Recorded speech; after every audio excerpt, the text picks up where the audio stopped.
So hello, Julian. I'm here with Julian Rowe.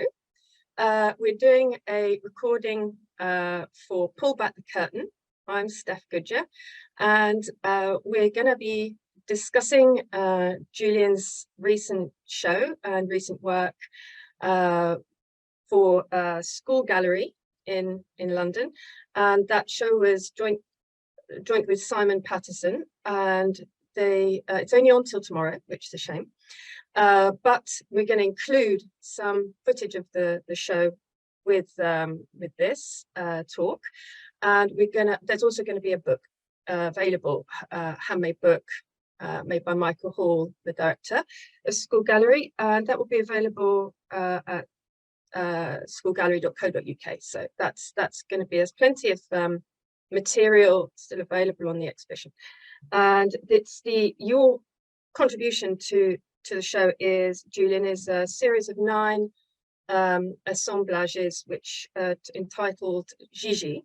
Okay, so we'll be discussing that title, and in a second I'm gonna ask you to describe those works a bit briefly, give us a bit of background on those before we have some specific questions. They make use of old Victorian photo album pages. Victorian photo albums often had illustrations in them. Usually there were flowers or little landscapes or something like that. This particular series I was particularly struck by because it has scenes from British history, going back to the Anglo-Saxons, I think, and all the way up to a campaign in Afghanistan in the 1880s. Which must have been more or less contemporaneous with the album itself. And what intrigued me about them really was why anybody would want to put their sort of intimate family snaps within little frames within these images from British history. The other thing I was rather intrigued by was, of course, this was the Victorian sort of received story of the history of this country. So it carries all the sort of imperialistic notions that you might expect with it. So anyway, I was rather intrigued by these, and I thought, well, what might you find in one of these pages which would absolutely jar with what an audience in Victorian England might have expected? So I thought a certain amount of nudity was probably appropriate. But more than that, I wanted to come up with something which was English, but which didn't conform with that received notion of what we are. I thought that this is not all we are. It's not all we could be. So I was looking to folk history and to the various sort of characters that not terribly well known actually these days, but the sort of various ghouls and ghosties that used to be part of the sort of English folk tradition, as a kind of antidote to this sort of notion of England as this kind of martial nation marching across the world. And first I was just going to pick on various characters. Eventually I came down to a particular character called the Skriker, who's a kind of fairy, I suppose, a female spirit that screamed. That's all it did. It screamed. But if you received a vision of this creature screaming, chances were you wouldn't survive the next 24 hours. It was a harbinger of death. So it's not a comfortable creature. No. Any more than the images in the album are not comfortable in a different way. Yes. So it's appropriate to kind of counterpose the two. So that's the origin of the series. Thank you. Thanks for that. Well, I just at that point, I'd like to first say something about the Skriker, because when I first, without any background, looking at these works, the first thing that I thought was a sort of mythological creature, sort of, for example, the Minotaur, and the Minotaur, of course, being imprisoned in the labyrinth, and that these strikers seem imprisoned in the frames, you know, where you've got these ideas of we were talking about colony, and I'm going to go into the frames a bit more in a minute, but more specifically, but ideas of colony and invasion, and you know, and a warlike sort of nation, and these imprisoned mythological feminine creatures that have this sort of split nature to them, that have that kind of mythological split nature of a half beast, half human, are kind of trapped in these environments. But what you're talking about, and when you look at them again, it's ambiguous. They don't seem, some of them are almost, there's some humor in some of them. Some look very relaxed. Some are sort of stretching and yawning and don't seem bothered at all by their frame. They seem quite happy in their environment. So there's a kind of ambiguity there for me as to the nature of this creature and its relationship to the frame. So yeah, maybe you can explain to me a bit more about the nature of your Schreiker. Yeah, I suppose there's an element of serendipity there with the with the images I've made, because essentially for the figures I've extracted them from slightly dubious postcards from the early 20th century, the sort of element of Edwardian porn in there. So these are not figures from life or anything. These have a backstory in themselves as images, and I've superimposed the heads of howler monkeys, actually, on the howler monkey being apparently the creature with the loudest scream in natural history. And they sort of sit rather well together, but some of them have come across as slightly ambiguous. Yeah, I mean, one or two of them do look as though, I mean, are they yawning? Are they screaming? What are they doing exactly? Some of them look positively furious. As you say, others less so. But in a way, that's the process of collage, I suppose. These are not collages, these paintings, but they're paintings from collages. So that kind of ambiguity is bound to emerge, I think. I quite enjoy that. I love ambivalence. Really. Yeah. What did you say that you're not making polemical art? That was something we talked about before. That you're not making sort of any particular judgment or statement on things, that you're assembling, putting things together, but in doing that, I mean, your Schreiker are very particular images, but they undermines or transcends or undermines, or however you want to put it, the images of Britishness in the frames. Is that right? That the Schreiker is for you a free spirit in the works, not a colonized image, not an image, because the image itself comes from postcards of French porn from the Edwardian era. So those are not free women. Those are not free. Those are very much images of women who are controlled by their society, controlled by the image. Are they? Yeah. Are they? I mean, there's an issue there, and it is a significant part of the work that the images come from where they come from. Exactly. Yes. They're not. I mean, nothing you ever include in a piece of work is neutral. There's always got a back history. It brings baggage with it.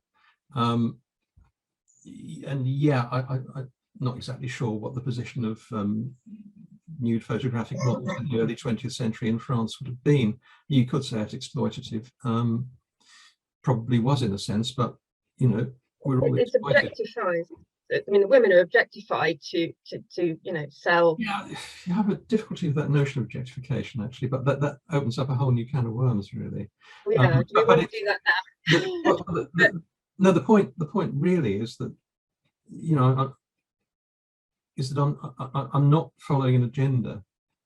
And if you see objectification in there, if you see the history of the Parisian underworld in the early 20th century in there, then that's all to the good. I'm not telling you what to think. I'm just putting these components together, and it's up to the viewer to make judgments, make decisions about what they think about them. What I find interesting, though, so I cut you there, but what I find interesting is that idea of the free spirit of the Schreiker, which is you could say at odds with the postcard image, but that's part of it. The work, right? Is the Schreiker free? I don't know. Is the Schreiker free? No, I mean the Schreiker, like so many of these sort of folk figures, folk emblems. I mean, the Schreiker only did one thing. In the way the Schreiker was sort of trapped in this eternal existence of screaming at people who are about to die. Right. When that's not much fun. It's not a terribly free existence. Well, yeah. I suppose it's like Ariel, the wind spirit in the Tempest is under orders. You know, it's not. You think a wind spirit be free, but then it's under orders of the magician. So I mean, there's something a bit sort of Shakespearean about the whole thing, really, the whole setup, which is that you know, everybody has a role. Every creature has a role. Every component of a piece of work has a role. So I mean, there's a sort of wider discussion about freedom possibly to be had within that.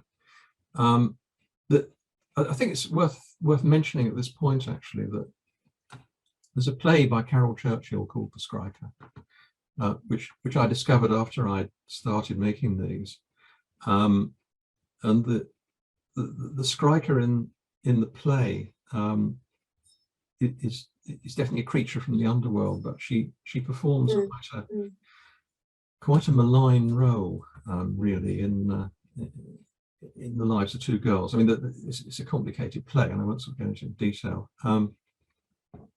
But it's worth a look at. It's worth a read. It's worth looking at the way that Carol Churchill saw this figure,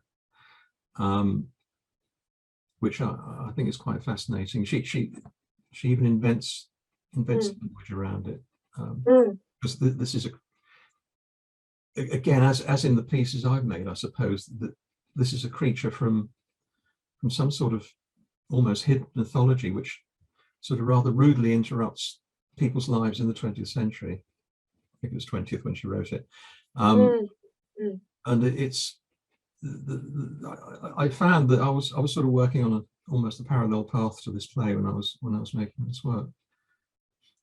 Yeah, because if the Schreiker's only role is to scream, then it's a sort of, we were talking earlier about the notion of an emblem, that the Schreiker is just this emblem of death, of just this empty scream, and it's more about the sort of absence than a presence of something sort of almost sucking the life out of something. And so you could interpret that as a malevolent force, or just a natural force, or neutral, or so there's room for a lot of interpretation around the emblem, I guess.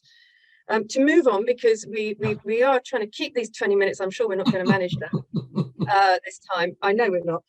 But to move on to the content in the albums, and in relation to this, and the idea of a received notion of Britishness.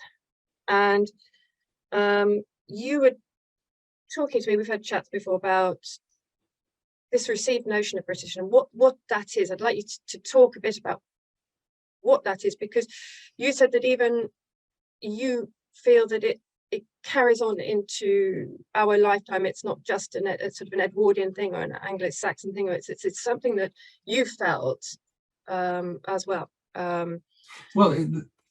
Yeah, I mean, the scenes, getting back to the sort of the images on the photo frames, the scenes are what we consider to be the key sort of landmarks of, or many of them are the key landmarks of British history. And that I mean, there are things that will still be recognised today. I mean, everybody knows about 1066 and so on. So it's very much the sort of schoolboy's version of history, which was certainly the way the Victorians saw it. And when I was at school, which was a very long time ago now, it was the way that history was looked at, taught then. And you know, I was born about probably 70 years after this album was made. We're now another 70 years on from that. So a lot of these things are now being questioned, and the whole notion of Britishness is being questioned. I mean, I don't make a big thing about Britishness, you know, because my work does sort of look at other aspects of history. But I mean, history is very much something that drives everything I do. Yes. I've always felt it's important to understand anything about the world. You have to sort of understand it in the depth of time. And one thing that does keep cropping up because of the juncture that we've reached is our notion of ourselves, you know, as a people, I suppose. You know, when I was at school, which is a very long time ago, people were beginning to look at social history and look at the history of you know, ordinary people as opposed to just kings and queens. I mean, that was an idea that was around then, and we've sort of gone through that now. And at the moment, there's this kind of soul searching about the history of this country in particular, or various Western European countries and their relationship to the rest of the world in relation to colonialism, slavery, and so on, which are somewhat newer than the sort of social history movement of, you know, 1950s or 60s. Again, I don't want to make this sound like, you know, I'm producing some sort of thesis on history. I'm not. I'm sort of putting things together in a kind of modest way, and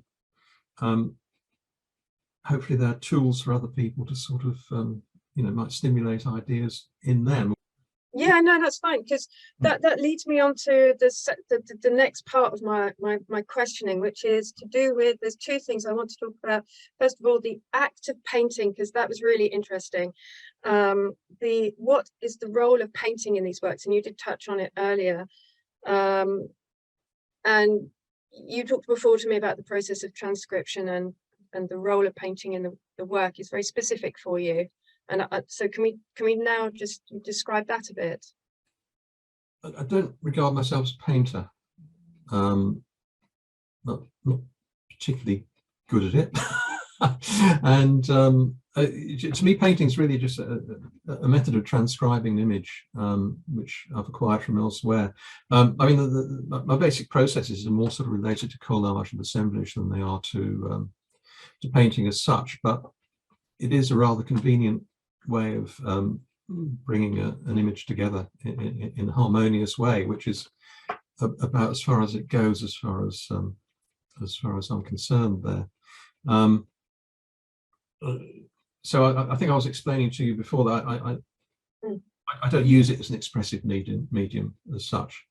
The expression to me is in the combination of elements within the assemblage, rather than in the sort of tactile process of using paint. That's interesting, because that was the question I was going to ask you next, was where's the expression? What is where's the creation, the creative element? And so you sort of answered that for me. It's in the right. So it's in the putting together of the elements. Is that it? Is that where you feel the invention happens? Yeah, I mean, you know, ask Max Ernst or Duchamp. I mean, yeah, exactly that.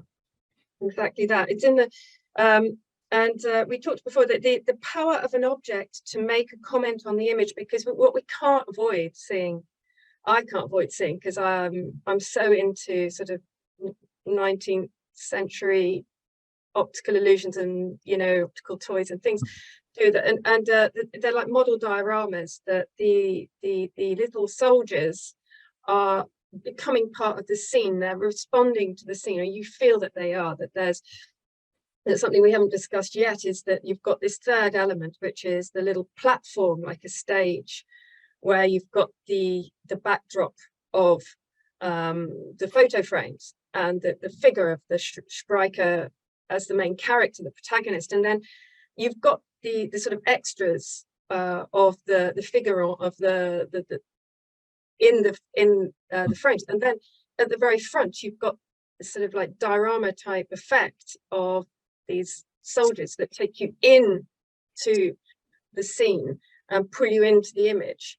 And they said, what are the role, tell me a bit more about the role of those soldiers, because that's absolutely, that's amazing. I love how that works. Well, the thing that sort of leapt out at me from the images on the photo frames, because I should point out that they used a fairly primitive printing process there, so there's a limited range of colours in the imagery they've used, and the one that leaps out is the red. It's a very British red, red soldiers, and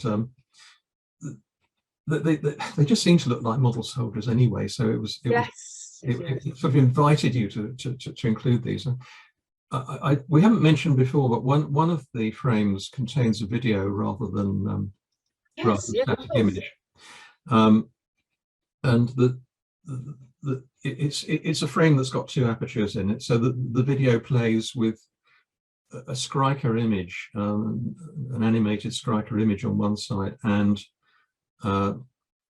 images from films of essentially soldiers in red tunics, the usual films like Zulu, Charlton Brigade, and so various clips from films in which I've suppressed all the colours except the red. So rather like the toy soldiers underneath, there's a lot of redness in this, and to me there's something quintessentially sort of British in the Victorian sense about both the toy soldiers and this notion of red tunics.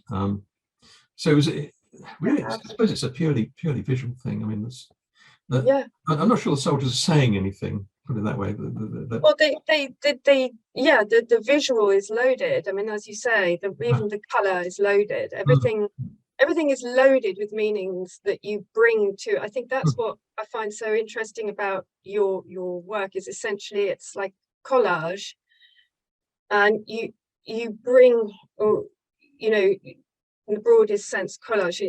You bring all these loaded elements together to sort of fight over. We kind of have to put our own meaning, our own sense of meaning to them, depending on many factors to do with our own perspectives on where we're coming from about those issues. And it's fascinating to have so many and things that are visually loaded are full of meaning that isn't defined, but we can sort of eke it out, like those reds, like these suggestions of things that we kind of just they echo with us, they resonate with us, because we've been brought up in a certain way, in a certain place, at a certain time. And if you grew up in the countryside, you saw the local hump riding past with their red jackets on, and that red is that same red. I should have worked that in somewhere, I think. That's the same red. So you've got those things. I think we're coming to the end of our time. Was there anything else? I know you wanted to mention the title, where that Gigi came from, I think. It does tie in with the Carol Churchill play, because in one of the productions, an American actress called Gigi Heiss was the Skriker, and I just love the name Gigi, but it's J-I-J-I, which if you write it in lowercase has got 4 little dots across the top, and it's just rather pleasing orthographically. Satisfying. So that it just seemed to be the perfect title. It's completely mysterious. Brilliant. Oh, well, Julian, that's been a real pleasure. Thank you so much. Talking to you too.